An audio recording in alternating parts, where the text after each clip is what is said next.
How are you? And that is as you come to the yeshiva in the morning to look up. Take a moment and exercise your human rights to look up in the sky. Animals can't do that. They're built looking down. You know why? Because that's where their food is found. But we look up so that we can perceive the greatness of Hashem. It's not a simple thing. It's actually mainstream Talmud teachings of our sages. That's why the advantage of being created erect on 2 feet. We just finished chapter 9 of the Tanya, and we're starting chapter 10 in the first parak, the first chapter of the Tanya. It's common knowledge that there are 3 general categories of Jewish people. The largest number of them are called, according to Hasidus, Rashoyim, wicked people. Why are we such a wicked people? The Jewish people are good people. Why does it say that most Jewish people are wicked people? Because we have mitzvahs, we have commandments from Hashem. Imagine you're in the army and you have to be up at your post at 8 o'clock in the morning. If you're not, what happens? You get court-martialed. Are you a wicked soldier? You didn't do anything wicked, but you broke the army law, you broke the law. So anybody who breaks a law of the Torah, a law, while God's law, you can't say he's righteous. A righteous person doesn't break God's law. Okay, so he's not righteous. And most of the people in the world make mistakes. We make mistakes every day. I go to say a bracha and I get it wrong. I say the wrong bracha. Or I have something to eat or to drink and I forget to say a bracha afterwards. That's not a virtue. So what am I? I'm not a righteous person. Can't someone righteous? Righteous people don't make mistakes. Righteous people serve God righteously all the time without ever stopping for a second. That's what makes them truly righteous. Do you know many people like that? Far and few in the world.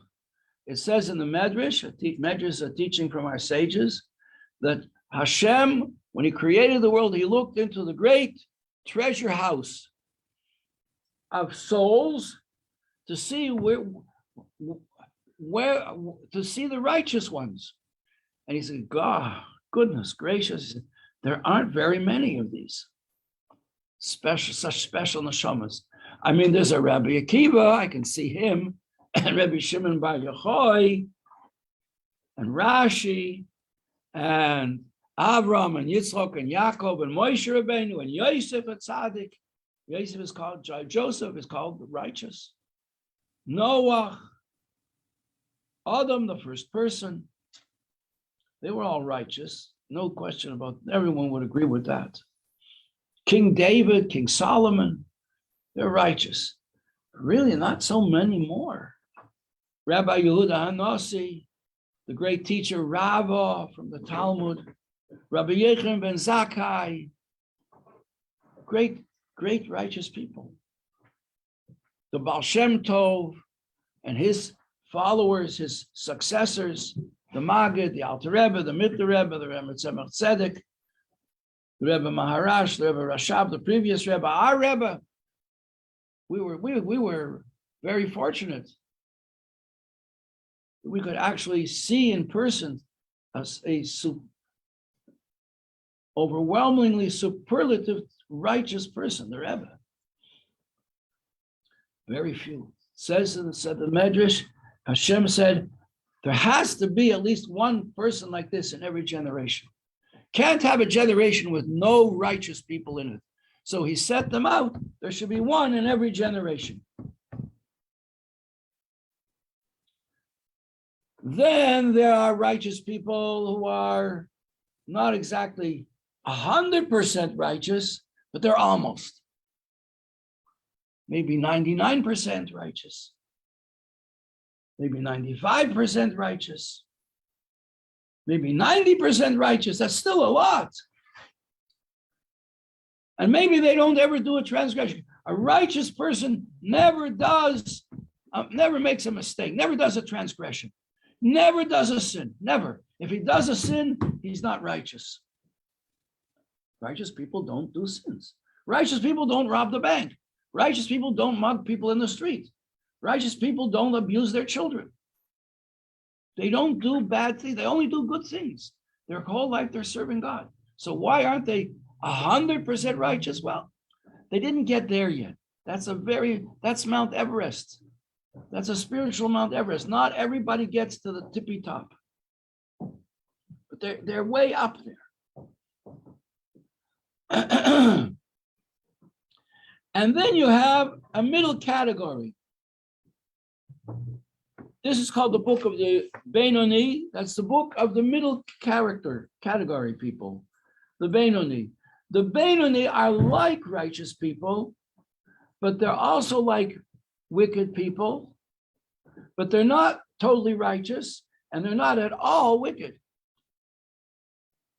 So they come in the middle. They're a middle ground. We learned in chapter 7, they're like an intermediary, or intermediate level, in that we learned in chapter 1 from the great teacher, Rabbi Yitzchak Luria. He was one of the 100% righteous people of his time. That was 500 years ago in Sfas. So it says, Hashem, it says in the scriptures, Hashem created souls. Hashem says on himself, the prophet says in the name of God, I created souls of man. So that we take that simple meaning is that so many people in the world, every person has a soul. Good morning, Leah. Good morning. Leah is also from Brazil, where the nuts come from, right? Brazil nuts.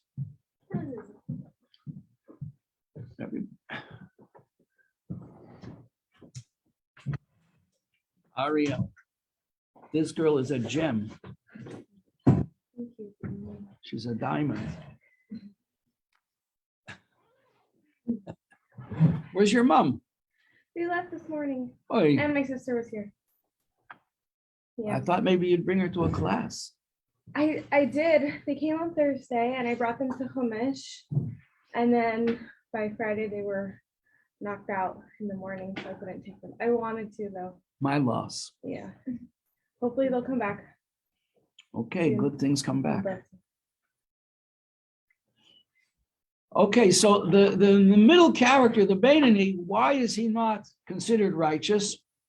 Why is he not considered wicked? He's not considered wicked because he never does a transgression, never. So the Benoni, this intermediate character, is something we can all aspire to. He never actually does something wrong. So why isn't he called righteous? Because he's constantly struggling. He's struggling. He has very strong urges to be bad. And he holds himself in check. He has strong self-discipline. He has great love of Hashem. Sometimes. Not all the time, but sometimes. And at those times, he is really like a righteous person. But then it goes away. And he has to always be working on himself to maintain that level and not to make a mistake in the service of Hashem. So the Benoni is a very, very high level person, really. And this is the book of the Benoni, not the book of the righteous person. The Alter Rebbe did write a book of the righteous person, and it got burned. Nothing's by accident. It got burned because there just weren't enough people in the world who needed it. But there are a lot of people in the world who could be intermediates who could be a Beinoni. So this book is for the rest, for all of us. Even though we do make mistakes, so we're certainly not righteous people, not tzaddikim, we're not holy ones. But we could strive to be close to that, to be Beinonim, and not to ever make a mistake, and to spend our life struggling with our negative inclinations. We have negative human inclinations, and we hold them in check. And better than that, we even try to channel them into good ways. You know, like when you're swimming, if you're being swept away by a current, what do? You can't swim against the current. If you go swimming in the ocean and there's an undertow and you're being pulled out to sea, what should you do? Try and swim for the shore? You'll never make it. The ocean is stronger than you. The tides are stronger than you are. What should you do? You go with the tide and very gradually veer off. So that's what the Beinoni tries to do with his negative inclinations, with the bad inside of him, that he should channel it into good ways and never let himself do something bad. Never say a hurtful word. My favorite song. I'm not going to sing it for you. That would be foolish. You sung Home on the Range for us. Well, I've sung it before, yeah. Sometimes I get carried away. Home on the Range. Song from my youth.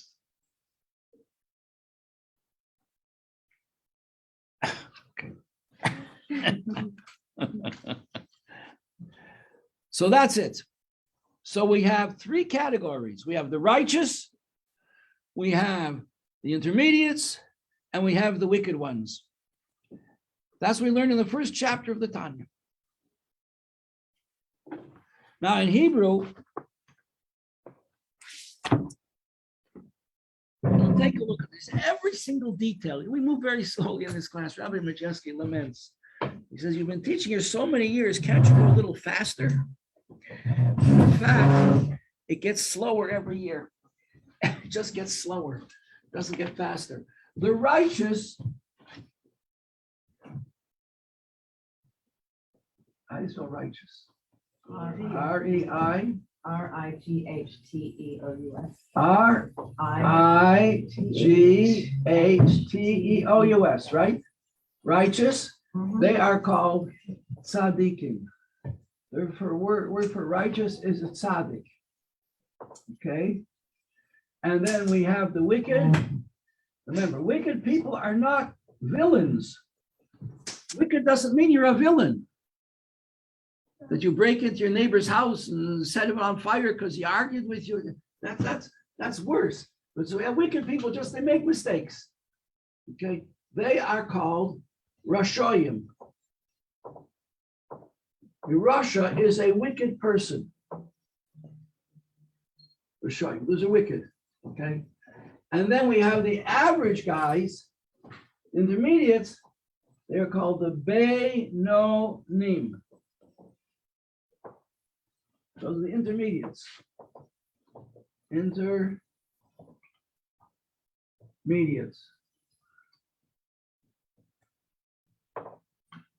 Now, if we put these three together, we have a tzaddik and a base, Beinonim, and Rishoyim. Sadiq, base, and Rishoyim.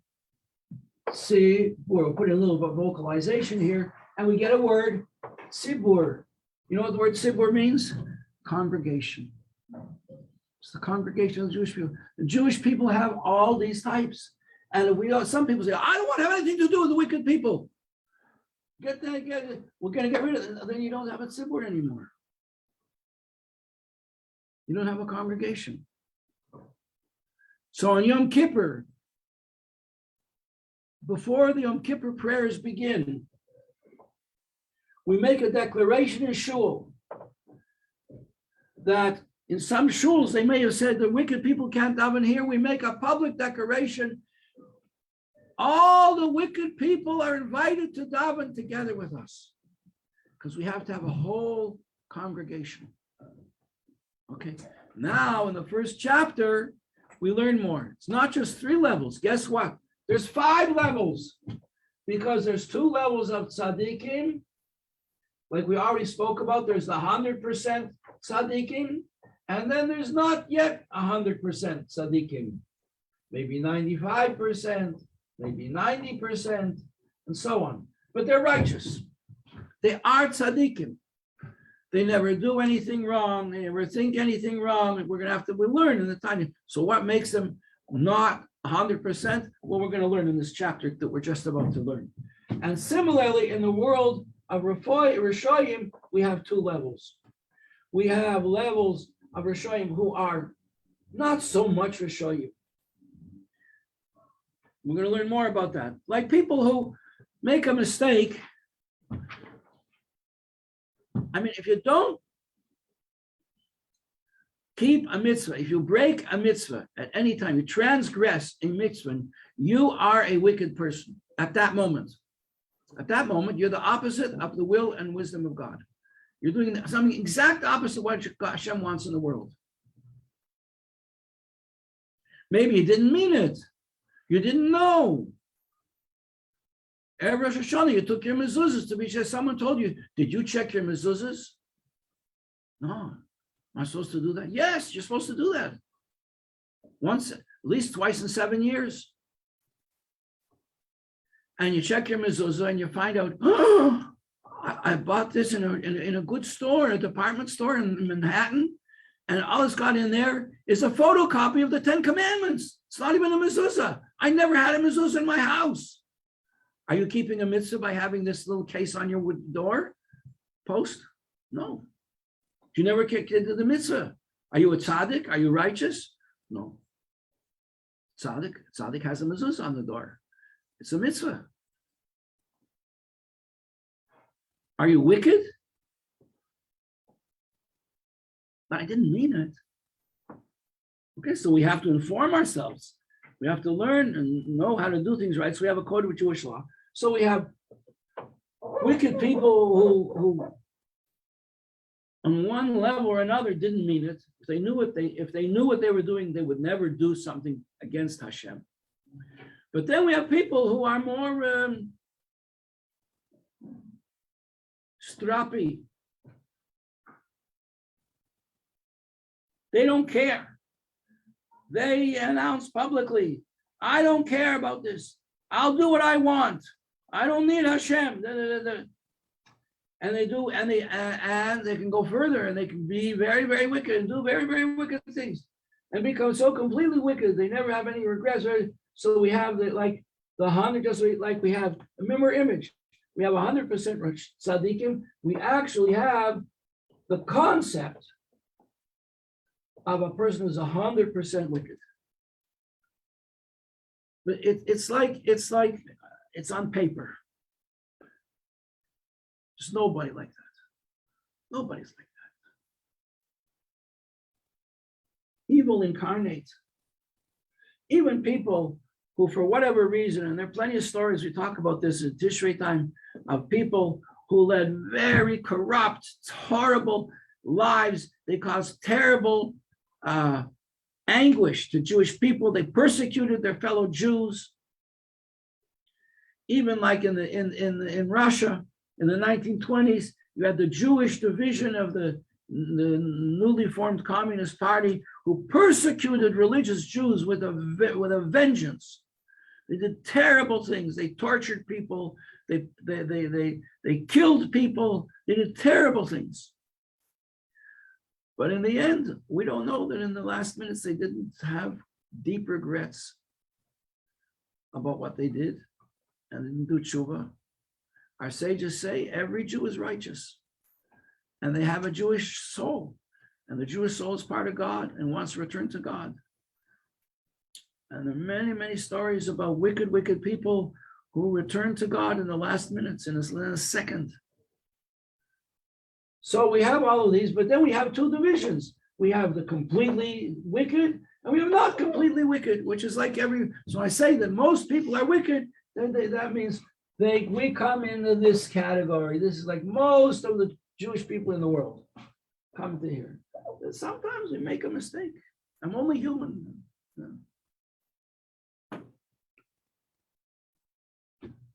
Okay, this is a quick summary of the what's it called? Demographics of the Jewish people.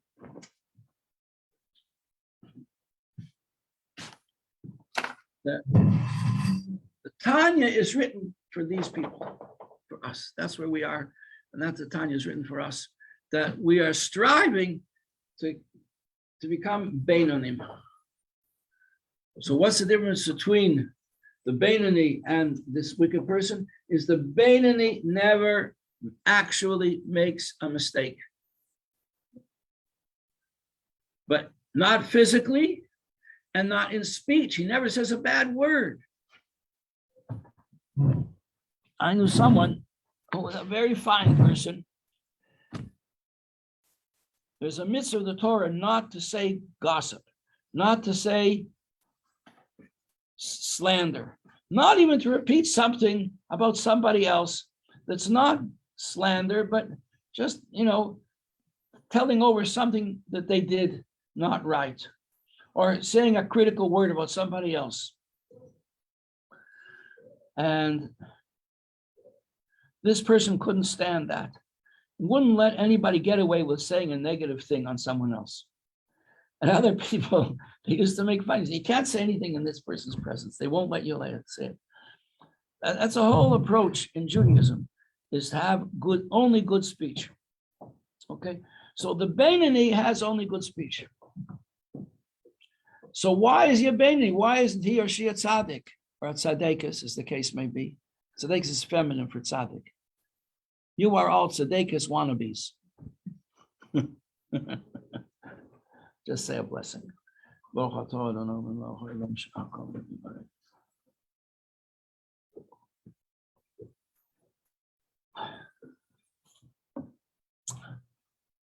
Because maybe this person wants to say a critical word. Maybe wants to do something improper, and they hold themselves in. They don't do it. I read in a commentary just the other day, I think it was in the Medrash. Medrash is the teaching, the oral teaching of our sages, back to Mount Sinai. The oral Torah was never written down for 1,500 years after Mount Sinai. That's a long time. What was Sao Paulo 1,500 years ago? Jungle. 1,500 years the Jewish people were teaching and learning Torah and practicing mitzvahs before the Romans made it impossible. Impossible. They didn't just crucify one person, they crucified thousands of people for learning Torah.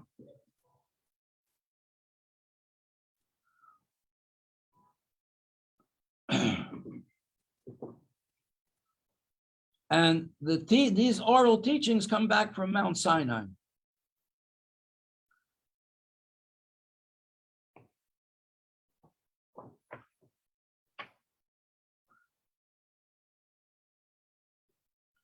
So the teaching from the sages is, just lost my place there for a minute.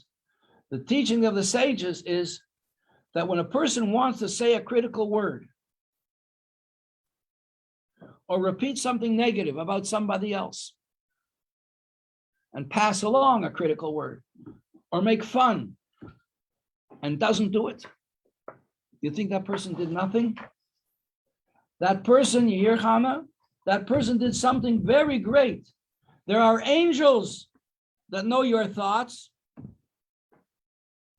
and they take those thoughts and they take them up to Hashem, and they become jewels in Hashem's crown because they are so special and precious to Hashem. The things that you didn't say.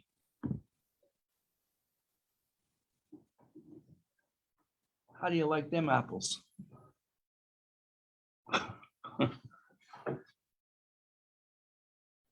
That the things that you didn't say can be even more precious in the eyes of Hashem than the Torah that you learned in books or taught to other people. Okay, so now we're learning in chapter 10. We've come to this point in chapter 10 that we're going to discuss in chapter 10 what's going on up here. What is the difference between a complete Sadiq and a not complete Sadiq? Again, to summarize, we learned in chapter 1 of the Torah, of the Tanya. We learned from the Talmud in Brachas. There's a great teacher called Rabbi. Rabbi means great. He was like the Rebbe. Rabbi, Rebbe, it's almost the same word. He was like the Rebbe in his time. He didn't live long, only 40 years. But he was the ultimate Torah teacher, righteous person of his time. He was the one in his generation. That there has to be one in every generation, and the world will not survive, will not stand. The world will not survive without at least one righteous person. He was the righteous person in his time. He said there are 5 levels.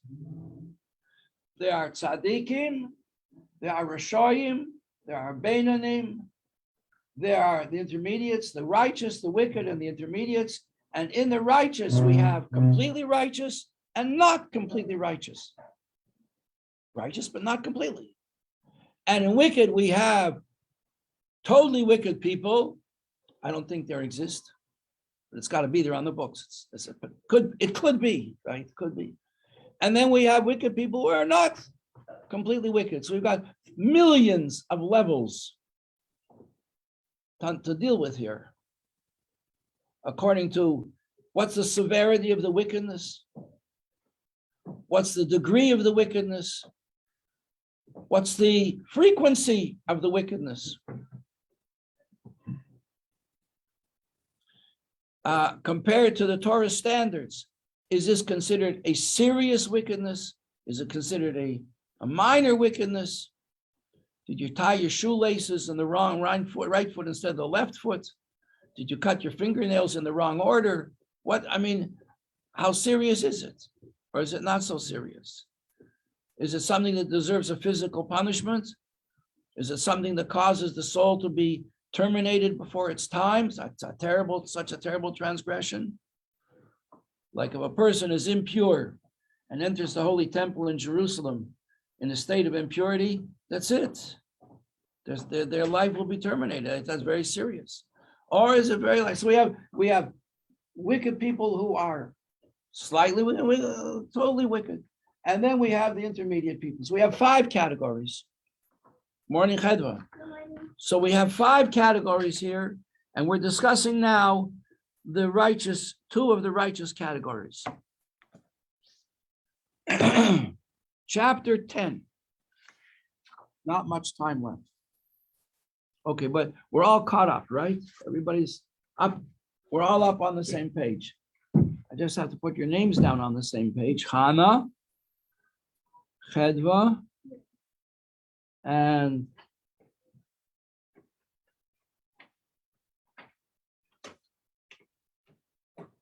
Karen from Paris.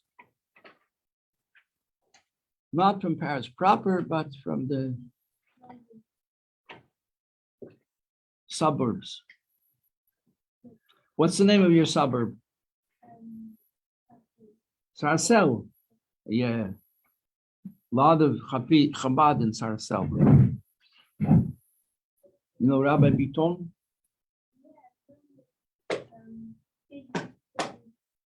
He sent you here? Or Mrs. Biton? You know Rabbi Al-Tabeh? He is the Moel. He takes care of the newborn baby boys. His son married my daughter.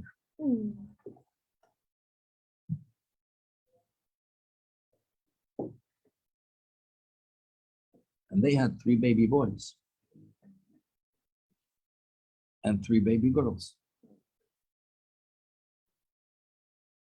My son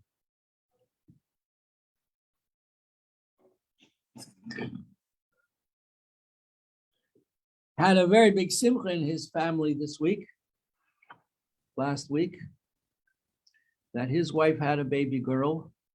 It was a great simcha in the family because they had 4 boys before that. And my daughter-in-law really wanted to have a girl. And Hashem listened to her prayers.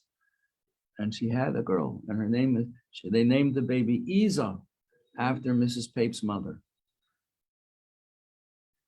Okay. What? Precious and beloved. It's Moroccan Arabic, like Yiddish. My son looked it up in a I don't know where he found it, maybe Google. That's what it said. Okay, we have a principle here. Oh, I'm looking at chapter 11. Chapter 10.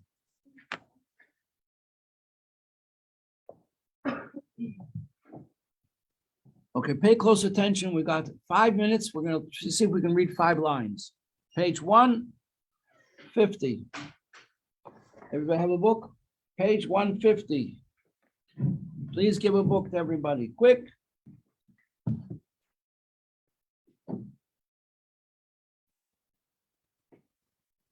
I can point to her book too. It doesn't help me more than you.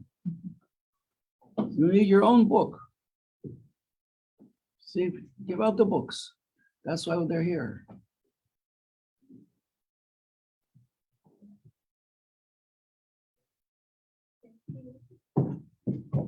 Hine, the bottom of page 150, moving up to 151. Now, another principle that I forgot to mention, fundamental principle, we said God created souls. Remember we said that? It says to the prophet, Hashem created souls. Rabbi Yitzhak Luria taught. Rabbi Yitzhak Luria lived 500 years ago in Sfas. He was like Rabbi. All these people that I say are the one in every generation. You know what they are like? They are like Moses. There weren't 2 Moses in his generation. There was only one Moses. Moshe Rabbeinu. Rabbi Yitzchak Luria was the Moshe Rabbeinu of his time. Rabbi was the Moshe Rabbeinu of his time. So Rabbi Yitzchak Luria says on this pasuk, the Hashem created souls. That means not just all the souls. It means in you have 2 souls. A good soul that wants only to do good things and serve God. And you have a second soul that only wants sushi and Saturday afternoon on the beach in Tel Aviv, on the north coast of Australia, or Myrtle Beach, or Miami Beach.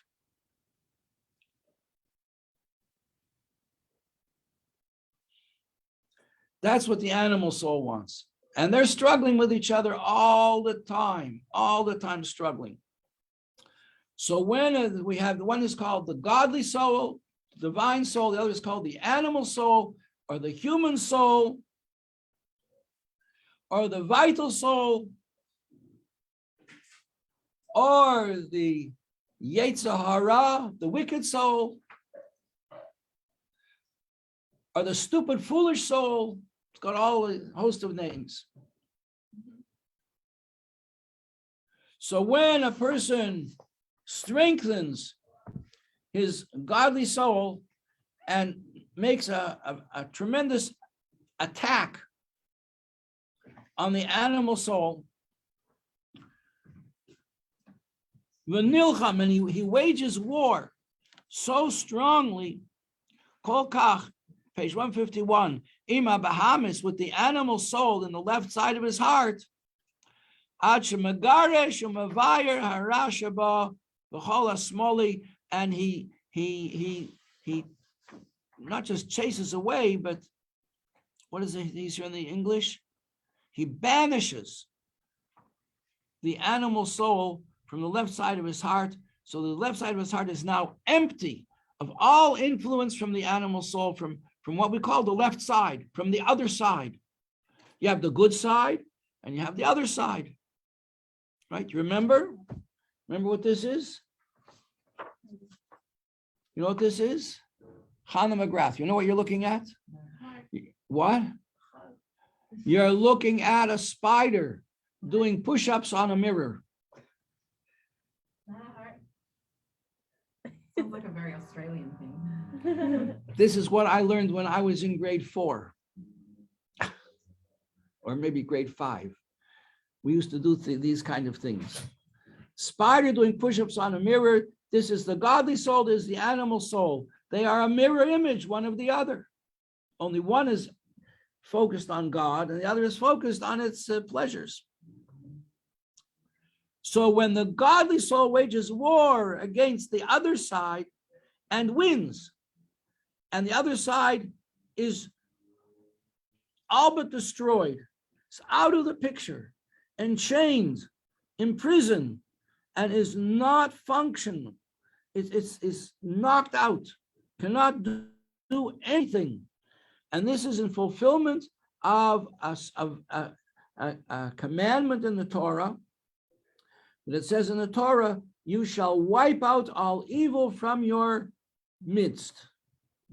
You shall wipe out all evil from your midst. What do you expect the Torah to say? Of course the Torah is going to say something like that, right? What is it referring to? Idol worship. If people are worshiping idols, they cannot exist in God's world. We can't say, well, everybody has their own opinion and we have to let people express themselves. You know, freedom of speech, one of the 4 freedoms. No. You're not allowed to kill somebody. There's a lot of things you're not allowed to do. We can't just tolerate a person who does evil things. And how do we know what's evil and what's not? The Torah tells us. And there have been many civilizations that made up their own rules about what's evil and what's not. And every one of them were cruel, vicious nations. Like the Third Reich, the principle of the Aryan supremacy, and their right to kill anybody who wasn't like them. And that was their virtue. And you see pictures, they look like nice, you know, a lot of them look, you wouldn't believe it. They were philosophical people, they loved music, they were civilized to the extreme, and they made very, very efficient extermination centers. They could kill 25,000 people in a day. 25,000 people a day. And be national heroes. So therefore, we have to have one absolute standard of what is good and righteous and what is not. That's the Torah. And the Torah says concerning idol worship, that's the lowest and the worst of everything. Because that will lead to every evil deed. When you replace the standards of good and righteousness that the Torah gives us with some other standard, the end is evil. Terrible wickedness perpetrated by people on others. So therefore the Torah says about idol worship, you must eradicate it, wipe it out of your midst. Comes the teachings of the Baal Shem Tov and Rabbi Shimon Bar Yochai and the great teachers of mysticism, that refers not just to communities and societies and evil influences within them. You see, if you have idol worship in a city, the city has to be destroyed. Not just for 1 or 2 people, then in that case, they just have to be dealt with. But if the majority of the city is worshiping idols, the whole city has to be destroyed. You can't use anything from it. You can't benefit from any. You can't take their gold and silver and use it. Decorate your home with it. Clothing. Comes Hasidus and says, when it says wipe out the evil from your midst, The evil is in your own heart. And that's what it says here. When a person will strengthen his godly soul and wage war against the evil in his heart and eradicate the evil in his heart, that's the pasuk, that's the verse that he is fulfilling. That's not so easy to do, because you have a mighty opponent who does not give up so easily his desires and lusts and passions. And even though you chase him away, sometimes that influence in the heart is compared to a fly in the summertime. You know what a fly does in the summertime?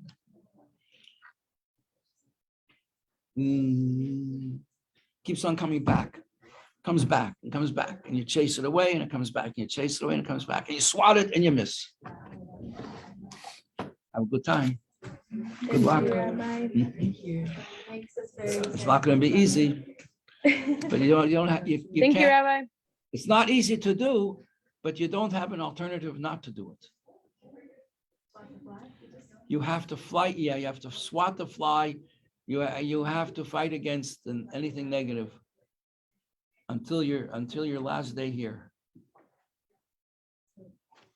What happens after you get married?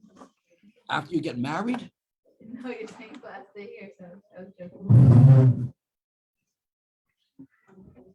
certain questions we say to the person, you'll find out in due time. It's a question you'll have to answer for yourself. Okay, thank you all for joining us. Come tomorrow at 8:30. You're the best class. My best teachers. Thank you, Rabbi. Thank you. We have to remember to say bracha achrena. And I advise you all to get in the habit. When I was new here, they told me to memorize the blessings. So I did. And then they told me, no, don't say them by heart. Say them in. You have to say them in the siddur. The Rebbe always say, you look in the video, see the video of the Rebbe for bringing, at the end of for bringing, the Rebbe opens the siddur and says the bracha in the siddur. He knew him by heart. He said in the siddur.